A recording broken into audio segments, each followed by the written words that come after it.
हाय kids. So class 7th new NCERT book के अनुसार ये exponents and powers chapter 11 exercise 11.1 का ये क्वेश्चन नंबर 2 है। क्वेश्चन नंबर 1 ऑलरेडी अपलोडेड है, ठीक है। जिन्होंने नहीं देखा है अब तक वो प्लीज़ जाके देखिए, ठीक है, ताकि क्लैरिटी मिले, एक बेस से शुरू हो। अब यहाँ इन्होंने कहा है कि express the following in exponential form. मतलब क्या, जैसे कि 3 इंटू 3 है तो हम एक्सपोनेंशियल फॉर्म में एक बेस लिखते हैं और कितने बार एक दूसरे से मल्टीप्लाई हुआ है, ये 1 है ये 2 है तो यहाँ 2 लिखते हैं। अब इस पूरे को हमको कहते हैं एक्सपोनेंशियल फॉर्म। सिंपल ना। तो मतलब इसका मतलब इनडायरेक्टली यही होता है कि 3 जो बेस है उसको 2 टाइम्स अपने आप में मल्टीप्लाई करा जाए। तो यहाँ देखो 6 इंटू 6 इंटू 6, यानी पहले हम बेस लिखेंगे, फिर कितना हुआ 1 2 3 4, तो 4 टाइम्स खुद से मल्टीप्लाई होता है, ठीक है। तो 6 टू द पावर 4 और 6 रेज टू द पावर 4, ठीक है, को हम एक्सपोनेंशियल फॉर्म में लिखना कहते हैं, ठीक है। अब t 2 बार हुआ है, t खुद से t से मल्टीप्लाई हुआ है तो हम t टू द पावर 2 कहेंगे क्योंकि 2 बार हुआ है। ऑलराइट। अब यहाँ देखो b into B into B into B, यानी ये b जो है ये बेस है बच्चे, ये बेस है। बेस मतलब जो नीचे लिखा जाता है, जैसे ये 6 बेस हुआ, t बेस हुआ, और कितने बार ये खुद से मल्टीप्लाई हुआ है वो गिनती करेंगे 1 2 3 4, वो मेरा हो जाता है पावर। ऑलराइट। कितना सिंपल है, बहुत ही आसान है ना।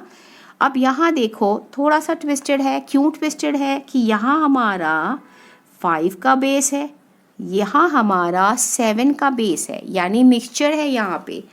तो हम क्या करेंगे, सबसे पहले 5 इंटू 7 बेसिस को लिख लेंगे। अब ये बेसिस 5 वाला कितने बार खुद से मल्टीप्लाई हुआ है, 2 बार, तो यहाँ टू द पावर 2 लिख लेंगे या 5 स्क्वायर कर लो। और यहाँ पे 3 बार 7 खुद से मल्टीप्लाई हुआ है तो हम यहाँ 3 लिख देंगे, यानी 7 क्यूब।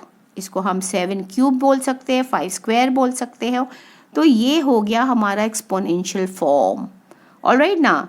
तो कंफ्यूज मत होना बच्चे, ये नहीं कि उल्टा लिख के आना, 2 नीचे लिख देना 5 ऊपर लिख देना, ऐसे बिल्कुल भी मत करना।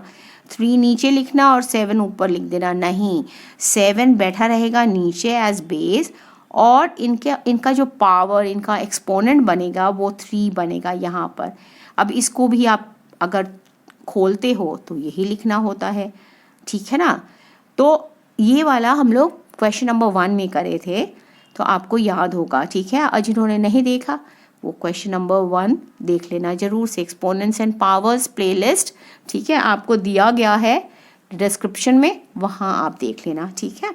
अब यहाँ भी 2 काइंड्स ऑफ पावर्स है, एक 2 का पावर है, एक a का पावर है, तो हम a लिखेंगे यहाँ पर।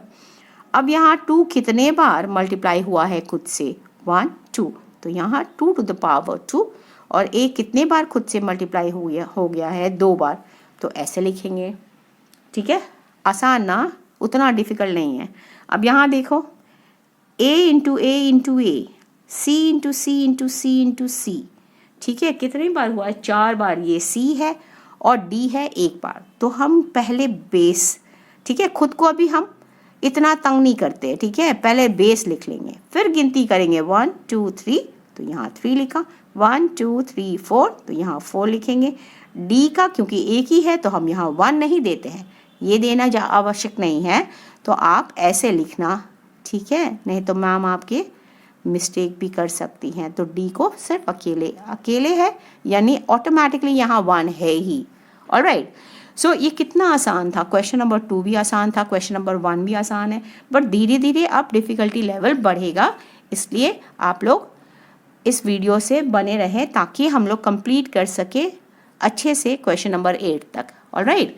चलो, take care of yourself and share with your friends. Subscribe जिन्होंने नहीं किया काइंडली सब्सक्राइब भी कर दे, ठीक है, और बेल नोटिफिकेशन को ऑन रखें। Thank you so much guys, see you soon.